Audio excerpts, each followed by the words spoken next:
Assalamualaikum. Hai semua, apa kabarnya hari ini? Semoga hari ini teman-teman dalam kondisi baik, sehat dan bahagia ya. Di videoku kali ini aku mau share tutorial cara bikin hiasan pintu tema merah putih teman-teman. Ini kreasinya simple banget dan hasilnya seperti ini ya.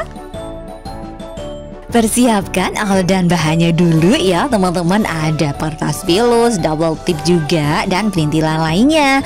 Untuk kertas pilus kita pakainya setelah setengah lembar aja ya teman-teman.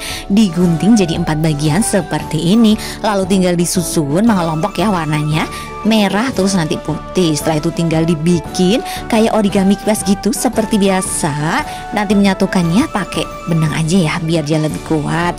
Terus nanti tinggal digunting lengkung aja ujungnya, dan tinggal dikatasin satu persatu per layernya ya setelah digunting. Diikutin terus ya teman-teman step by stepnya, oke?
Untuk bunga ala-alanya ini udah jadi lah ya teman-teman. Hasilnya kira-kira seperti ini, tinggal dirapihin aja.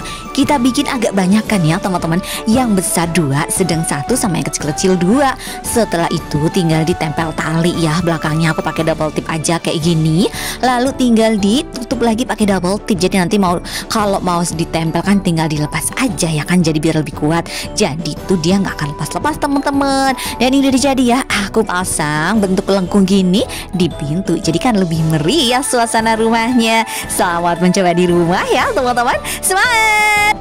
Terima kasih sudah menonton tutorial cara membuat hiasan Agustusan yang super simpel ini teman-teman. Semoga videoku bermanfaat ya. Terima kasih juga untuk teman-teman yang sudah support channelku. Yang belum support, subscribe channelku yuk. Nyalain lonceng notifikasinya juga ya, agar teman-teman selalu update video terbaru dari aku. Di like and share juga, biar lebih banyak teman-teman yang belajar tentang papercraft. Sampai jumpa di videoku selanjutnya ya. Dadah!